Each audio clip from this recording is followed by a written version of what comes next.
Bonsoir à tous, bienvenue dans votre émission La Réunion Léla et bienvenue dans le 974. Plus que c'est là-bas, c'est là qu'on va y être. On en parle dans Cosmo Réunion.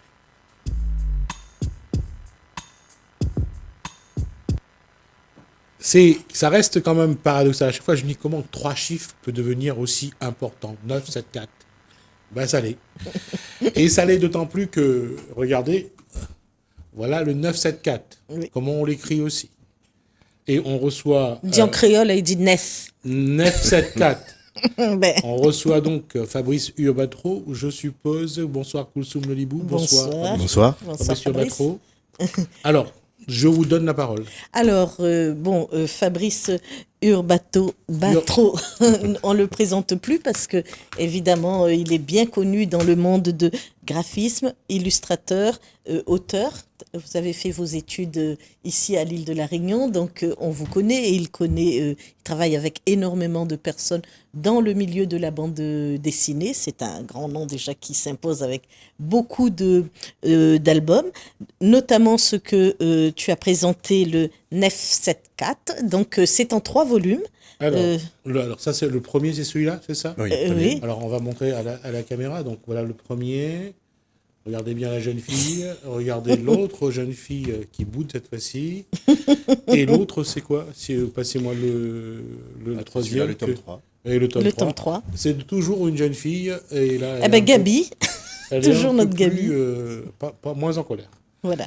Elle est moins en colère parce que c'est en fait, on démarre, donc je vous raconte pas tout, hein, parce qu'il va falloir bien aller voir ce qu'il y a à l'intérieur. Mais Gabi et le Goniman, hein, au départ, se rencontrent sur des combats de meringues, hein, et donc elle cherche à savoir qui est derrière ce masque. Ouais, entre autres, Hein, oui. ouais, entre autres. La question, qu'est-ce qui... Est-ce qu'il fallait vraiment travailler pour que ça reste quelque chose dans le 974?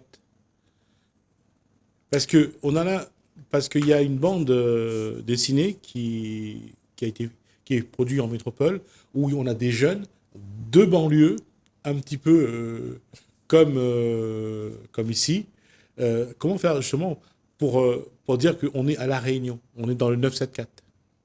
Qu'est-ce qu'il y a dans ce livre qui fait qu'on est dans le 974? Bah, évidemment, déjà le titre. Oui. Le titre de la bande dessinée. J'ai ancré l'histoire vraiment dans les Hauts. Hein. Ça se passe vraiment dans les Hauts de la Réunion. Un petit village dans les Hauts. Et surtout sur fond de meringue. Sûrement tous les aspects. Moi, je viens des Hauts. Alors, c'est facile. C'est ça. Je suis un gars des Hauts. Maman et les Hauts, comme on dit. Donc, sûrement repérer, reprendre des choses que moi, j'ai connues étant jeune, hein, enfant et un petit peu adolescent. Et de retranscrire dans cette BD, essayer justement de montrer l'aspect, enfin, la vision que moi j'ai de... J'ai pas lu, donc je vais pas être prétentieux. Les gens, quand ils lisent, ils se retrouvent à La Réunion.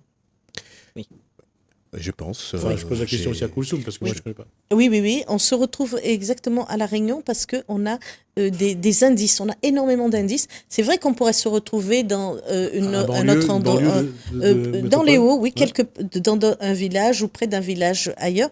Mais on a des indices qui nous montrent que voilà, qu'on est à La Réunion, des petits mots rayonnés qui sont glissés à l'intérieur, subtilement, mais c'est glissé à l'intérieur. Donc, c'est vrai que ça s'ancre à l'intérieur de La Réunion. Et puis, on a des images, parce qu'il y a aussi les illustrations. Là, vous avez grandi où? Alors, moi, je suis originaire de Trois-Bassins. D'accord. Et, Donc, c'est plutôt village. Trois-Bassins, les Hauts. Oui, c'est pas... Et là, ça a été facile. C'est cet endroit-là que Fabrice Urbatro a voulu mettre dans le... Pas forcément, un petit peu de tout. Moi, je suis originaire de Trois-Bassins. J'ai grandi aussi un petit peu du côté de Saint-Leu. D'accord. Quand on était petit, je me souviens, il y avait pas encore les cars jaunes. Côté route, on prenait le taxi pour venir à Saint-Paul faire les courses. Donc, je connais aussi un petit peu Saint-Paul. Ouais. Donc, j'étais vraiment... Ou on descendait à pied aussi. On descendait à pied aussi sur le littoral. Moi, j'ai connu tout ça. Après, effectivement, pour tout ce qui concerne dans la 7-4, les personnages, par exemple, me posent toujours la question est-ce que j'ai inventé le personnage? La majorité, c'est des gens que j'ai connus, soit des dalons du lycée, soit par exemple la boutique Arthur, Oui. c'est la boutique chinoise du coin. Enfin, je me suis vraiment inspiré de ce que j'ai connu ou vu. D'accord. Mm. Et, Vas-y. et ensuite, parce que je vais passer pour voir la suite, parce qu'on en a plein à présenter, les grandes dates de l'histoire de la Réunion en BD avec Gilles Gauvin et l'histoire de la Réunion. Oui, vous pouvez montrer. Donc là, c'est un peu didactique. Les grandes dates de l'histoire de la Réunion. Ouais. Alors, donc, on doit commencer en 1663, c'est ça? Oui. Oui. Alors, sûrement des dates que Gilles Gauvin, historien, a mis en exergue. C'est une page, une date, une explication, un petit topo. C'est très pédagogique parce que c'est complété par un site internet. Il y a un QR code qui renvoie vers plus d'informations sur cette date. Et une petite page de bande dessinée donc à droite où pareil, c'est vraiment de l'humour qui illustre, oui, voilà, qui illustre. Sachant que Gilles Gauvin, il a fait les textes, le scénario. Pour 1163, vous avez donc la date et vous avez le petit la planche juste à côté. Donc voilà. Et c'est très intéressant. Pourquoi? Parce que c'est vrai qu'il y a une chose qu'on se plaint depuis maintenant quelques années, c'est qu'on ne connaît pas l'histoire de notre île. Et là, vous avez l'occasion d'avoir des dates importantes. Et ça va vous donner après l'envie de chercher. Et puis la façon donc pédagogique sur les illustrations, ce qui est très intéressant, c'est que évidemment ceux qui n'aiment pas lire, parce qu'on a quand même beaucoup qui n'aiment pas lire, et quand on n'aime pas lire, eh ben ça va vite d'apprendre aux enfants, même depuis l'école primaire, ça va très vite de leur apprendre quelque chose juste par la bande dessinée, parce qu'il faut pas quand même dénier que c'est un support pédagogique et c'est un support d'apprentissage qui rentre de plus en plus dans nos écoles, dans nos lycées, qui rentre de plus en plus. Hein. Ensuite, vous participez... Juste sur l'histoire, celui d'Olivier Le Vasseur, donc exécuté donc en 1730, il y a un moment dans ce qui va se passer dans la zone. Olivier Le Vasseur va également rentrer faire partie de cette histoire-là. C'est pour ça que de connaître l'histoire. C'est vrai que la tombe de l'Abuse à Saint-Paul, là, il y a de l'abus. Parce que le cimetière a été construit après son exécution. Alors, donc, dire qu'il a été enterré là, bon, ça plaît au tourisme, tant mieux, mais ça serait bien qu'on sache où est-ce qu'il a été enterré vraiment. Aujourd'hui, cette question-là, tout le monde se la pose, quoi. Enfin, beaucoup de monde se la pose. Ouais. Et d'ailleurs, on salue Gilles Gauvin pour le choix de cette, de cette date. Oui, parce que ça reste aussi un énigme. C'est son fameux document qu'il a envoyé, disons, dans la foule, avec dessus l'emplacement de son trésor. Oui. Ça reste encore un autre... quelque chose d'autre. Un autre fantasme. Ouais. Ensuite, vous participez au Cri du Margouillat, hein, le magazine avec Apollo. Alors, plus exactement, c'est l'inverse. J'ai commencé avec le Cri du Margouillat. Ah, vous avez commencé, d'accord. Moi, je connais toute la tribu depuis les années 90, donc j'ai quasiment grandi avec le Cri du Margouillat. Très sympathique, oui. Voilà, donc tout à l'heure, par exemple, je connais Bobby, Agnès Antoine, Apollo. J'ai commencé à faire les premières armes, travailler vraiment la bande dessinée, faire mes premières planches de bande dessinée au sein du Cri du Margouillat, la revue. Et comment est-ce que quand on sort de l'école, on arrive comme ça, parce qu'on en forme encore au port, hein, et comment on arrive comme ça à intégrer une équipe, à rentrer dans une équipe? Est-ce qu'il y a un facteur chance ou est-ce que vous arrivez, il y a d'autres petites astuces? Pour ma part, je pense que c'était un facteur chance parce que c'était par hasard et Bobby, le président du Margouillat. Il n'y a pas de hasard. En fait, ils sont venus à une exposition scolaire et d'art plastique et moi j'étais le seul qui faisait de la bande dessinée. Donc ça s'est plus ou moins passé comme ça. Il a vu des planches de bande dessinée, il m'a du coup proposé à Il a collaborer. dit, allez, viens. Voilà. Très bien. Et je m'excuse auprès de Démocrite pour ce que vient de dire Fabrice Abatro sur le hasard. D'accord. Et ensuite, vous êtes cofondateur, parce que c'est vrai, hein, votre CV est long, hein, vous êtes cofondateur du premier magazine Jeunesse Babouk Magazine. Oui, exactement. Bah là, c'est vraiment on va dire, c'est une tranche de vie. Je veux dire, je venais d'être papa, donc Oui. du coup, voilà, il y C'est a des toujours choses bien. psychologiquement, ça change, on voit des choses autrement. Tout ce qui nous intéressait pas avant, quand on était ado, nous on aimait bien les bandes dessinées, tout ça, et après on découvre le livre jeunesse, les livres pour enfants, etc. Et c'est en fait en découvrant véritablement l'offre qu'il y avait au niveau Local. qui est très très riche. Hein. Oui. En livre bien sûr. jeunesse, c'est très très riche. On a des super ouvrages, des super auteurs en livre jeunesse. Par contre, j'ai remarqué qu'au niveau magazine, c'est un magazine vraiment destiné aux enfants, aux marmailles. C'était vraiment que les magazines nationaux, Astrapi, Oui, évidemment. voilà, les éditions Bayard, Milan, et qu'il n'y avait pas un magazine, mais vraiment conçu à La Réunion, à destination des marmailles, et qui reprenait un petit peu, enfin, essayer de rester ancré, parler de la faune, de la flore, de La Réunion, etc. Donc avec Aurélie, on a eu l'idée de créer un magazine jeunesse, vraiment pour les marmailles de La Réunion sur les 6-12 ans. D'accord. Et qui répond bien à la demande aussi. Hein. Oui, qui a été très très bien Très bien accueilli, et que malgré l'arrêt, malheureusement l'arrêt du magazine, on nous en parle encore de ce magazine. Oui, bah oui. Et on Et reçoit ça, même c'est des des demandes demandes, d'abonnement alors qu'on est... Et encore. Alors, vous avez emmené un livre que je n'ai pas, avant de parler du dernier, que je n'ai pas lu, Où nous ça va marmaille. Alors, Ça nous sert Marmaille, c'est en... celui-là. Où ça, nous, ça va Marmaille. Marmaille. Voilà. Ouais. Alors, Ça, c'est un livre de jeunesse. C'était vraiment pour les enfants. Ça. Le livre est un livre CD, ce qu'on appelle communément un livre CD, parce que là, le CD, il n'y est pas. Oui, non, mais C'est un vrai CD du groupe Où ça nous ça va, qui ont travaillé, c'est un projet scolaire avec le groupe Où ça nous ça va. en résidence. Alors, ils étaient en résidence avec une école, Alors, Oui, plusieurs ouais. écoles. Sur la photo, vous Au pouvez tampon. voir Ah oui. Bernard, donc, qui est juste, non, qui est juste là. Oui, C'est oui. Bernard, donc, du groupe Où ça nous ça va. C'est bien ça. D'accord. Oui, oui. D'accord. Non, Et- je pensais qu'il y avait un doute. Et alors c'est un projet scolaire avec Où ça nous ça va, avec plusieurs enfants, plusieurs écoles.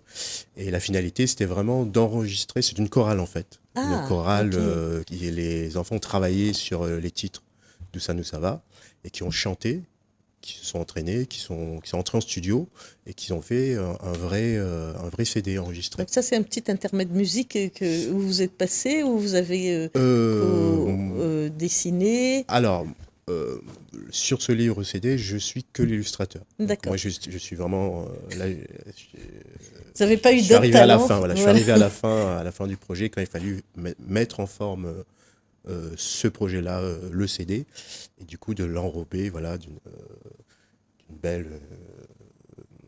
Une belle forme, donc c'était décidé de faire un livre CD, un livre jeunesse, et d'illustrer chaque chanson du groupe. Alors, je ne vais pas lui demander de chanter une des chansons. Pardon. Je pense qu'il ne faudra pas le faire, donc on va... Donc voilà. Présenter- Donc aujourd'hui, on vous accueille pour la sortie, qui est déjà Sentier- sortie. Hein. Sentier sucré salé, pour ceux qui ont le coup d'œil. Bien sûr, vous avez là les marais, enfin les cases où on met de l'eau de mer pour pouvoir faire du sel. Donc ça peut être que donc à la Pointe, au sel, à Saint-Leu. Donc pour ceux qui connaissent un petit peu, ils sont déjà partis là-bas. Ouais. Et dès le titre, cet oxymore sucré-salé, c'est... Alors, pour parler de cette bande dessinée résulte en fait d'une résidence artistique en collaboration avec le musée du sel. Oui. Donc j'ai été au musée du sel et sur plusieurs mois afin de m'imprégner un petit peu du lieu et de trouver une histoire à raconter. Il fallait que je reste, qu'il y ait un lien avec le sel. Ah, Donc, c'est pas mal. le lieu était, enfin, le lieu est très, Et- voilà, ah oui, c'est magnifique, hein, c'est- le point de Pointe au vue sel. on connaît, Voilà. on va se Donc, baigner là-bas même. bon, j'ai choisi ce lieu parce que, bon, comme je disais au début tout à l'heure, je connais un petit peu Saint-Leu, donc je connaissais déjà un petit peu ça fait partie de mon enfance aussi, Saint-Leu.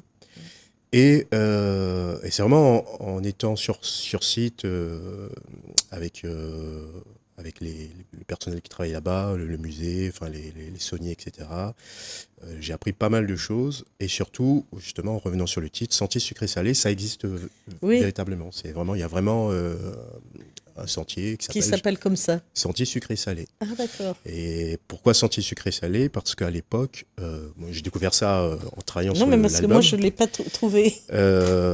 C'est qu'en fait, au tout début, c'est le propriétaire de l'usine en haut, l'usine sucrière, actuellement musée Stella, qui avait commencé à produire du sel en Ah, contrebas et qui envoyait les ouvriers qui travaillaient le sucre, ils descendaient ensuite travailler le sel sur le littoral. oui. Et c'est eux qui ont créé ce Sentier. sentier en, Dans, en dans l'histoire. remontant, en descendant, et d'où le titre, Oui. d'où le mot, le nom Sentier sucré-salé. Donc, vous reprenez hein, cette histoire d'ouvrier qui descend et qui monte à l'intérieur, puisque... Exactement, sur fond d'histoire d'amour, enfin, Oui. petites amourettes. C'est plutôt le côté romantique. C'était vraiment travailler sur le sentier sucré, le sucré-salé. Sucré salé. Et puis, très agréable, cette histoire de jeune fille, Lia, qui s'évanouit et qui remonte le temps et qui, donc, pendant qu'elle tombe dans les vapes, elle revit l'histoire, toute une L'histoire de histoire. l'époque, L'histoire de exactement. l'époque, les événements. J'ai bien aimé comment elles sont habillées, les filles. Alors, le contraste au début. En là. fait, c'est vrai que quand je voyais les photos, quand ma mère me montrait les photos, enfin les photos longtemps, quand on voyait on avait nos mamans qui étaient pieds nus avec la Oui. petite robe, la Les capeline, robes légères. etc. Ouais, Voilà, c'est ça. exactement.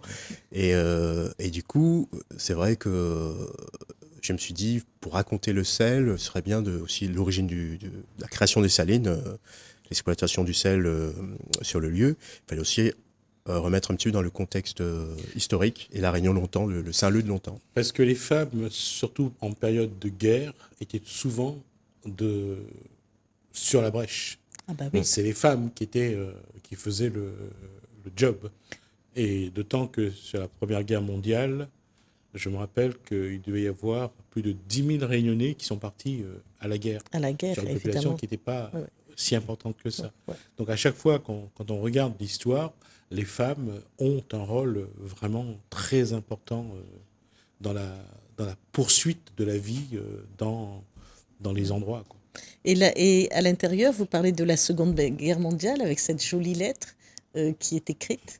Et puis, on a aussi la boutique chinoise où on va aller chercher, et la boutique arabe aussi, où on va aller chercher les tissus.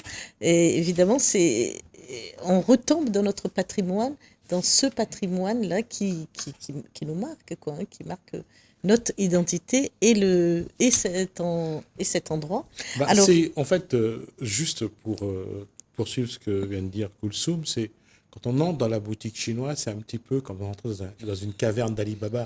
On est pauvre, on n'a pas de moyens, oui, ils sont on a une grosse pièce de 5 francs pour juste acheter un boudou ou pour acheter un bonbon gras, c'est tout. Et quand on rentre là, il y a tout ce bonheur qu'on a de dire, avec ces pièces, on n'achètera pas grand-chose à la rigueur, oui. mais de rentrer dans la boutique, c'est un émerveillement. Et ça, c'est quelque chose qu'on a gardé en nous. Et quand on va au musée Stella Matutina, il y a cette boutique qui est en bas, ça nous fait quand même quelque chose. oui. Et votre histoire, elle n'est pas larmoyante, malgré cette pauvreté, malgré, bon, oui, on voit bien qu'ils sont pauvres et qu'il y a l'embargo en plus sur l'île, La et que pénurie, la l'embargo. pénurie. Mais vous n'avez pas choisi de faire une histoire qui...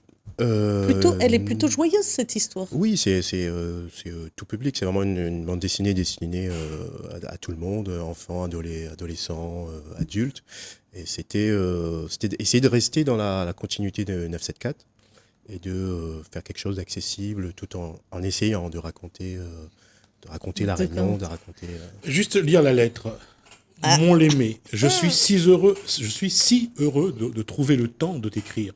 Le voyage sur un navire s'est fait dans des conditions lamentables.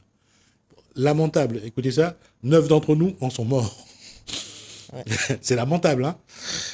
J'ai été Bah moi-même oui. hospitalisé à l'arrivée en métropole. Nous avons appris que tous les chefs de l'empire colonial ont décidé de rester fidèles au gouvernement du maréchal Pétain. J'imagine que les lois de Vichy commencent à être appliquées sur l'île. Là. Et est-ce que vous savez quel est le navire qui est venu libérer la Réunion de cette loi de Vichy? C'est pas un léopard, Voilà. patrouilleur léopard? C'est le Léopard. C'est la marine? Ouais, c'est un bateau, ouais. Le C'est- Léopard oui, oui, qui est venu marine de guerre, des voilà, armées, ouais. rétablir, Léopard. rétablir, je dirais, la résistance à la Réunion. Ouais. Bon, ça, c'est pour ça que la lettre, elle contient vraiment des informations extrêmement vraies, quoi. C'est, Oui. voilà. Ah Alors, oui, pour oui. toute la partie. Après, c'est vrai que Aurélie, avec qui on a fondé Babouk, qui est très dans le côté pédagogique, m'a aussi aidé sur tout cet aspect-là, le côté historique et le côté rajouter des éléments, vraiment enrichir la BD sur ce qui s'est passé à l'époque, que ce soit au niveau de tout ce qui est documentation, iconographie. Oui. Voilà. Des indices, on voit bien, on voit énormément d'indices, même quand ils sont dans la case et que la maman, elle est là en train de faire le repas, que la fille, elle arrive. Je sais pas son prénom, c'est pas Lulu et Isna. Madeleine, il y a Ouais, Madeleine. Madeleine. Et quand elle arrive dans cette cuisine, alors on a vraiment les détails des ustensiles de la cuisine. J'aurais pu respirer déjà la cuisine de ma grand-mère en rentrant dans cette cuisine. C'est très imprégnant. Et puis vous traitez aussi de quelque chose de grave, avec peut-être un peu de légèreté, et puis rapidement pour pas qu'on tombe dans du larmoyant, c'est la mortalité infantile Ah oui, avec ouais. le paludisme. Il y a aussi un thème grave quand même. Hein. Ce thème-là est extrêmement important dans l'histoire de la Réunion parce que la mortalité était très importante dans ces années 40, 50, 60. Les enfants mouraient. Il y avait 2 ou 3 morts par famille et c'était quelque chose j'allais dire, de courant. Quoi. Après, je veux revenir sur les couleurs. Parce- On a déjà dépassé le temps, donc si on peut conclure. Dernière question. Juste les couleurs. Alors là, c'est un peu criard. Il y a certaines couleurs criard. Celle-ci, elle est beaucoup plus pâle. Alors, est-ce que vous avez évolué entre-temps? Oui, il y a beaucoup d'évolutions. C'est la dernière BD en date. La première date de 2009. C'est juste que je suis revenu un petit peu à une pratique plus traditionnelle. Je suis revenu vraiment avec le côté papier, le côté feutre, aquarelle, etc. Alors que jusqu'à présent, je travaillais en numérique. Donc c'est un album de transition parce que c'est vraiment cet album que j'ai le plus utilisé, le papier, le crayon, etc., le matériel traditionnel. D'accord. Sentier sucré salé, donc dernier album de Fabrice Urbatro, donc à regarder parce que au-delà de cette bande dessinée, il y a La Réunion. Et Oui. c'est vrai que La Réunion n'est pas seulement dans le 974 comme Non. on peut le voir, il est dans tous ses ouvrages. Et je Exactement. pense que quand on ne connaît pas l'histoire de La Réunion, c'est bien d'aller chercher des éléments et de savoir un petit peu quelle est notre histoire, parce qu'il y a quelque chose qui nous manque, c'est bien notre histoire. Merci d'être venu jusqu'à nous. Merci à vous. On se retrouve tout à l'heure, Kulsum, puisqu'on va marquer une pause, le temps de regarder quelque chose sur le patrimoine. On se retrouve juste après.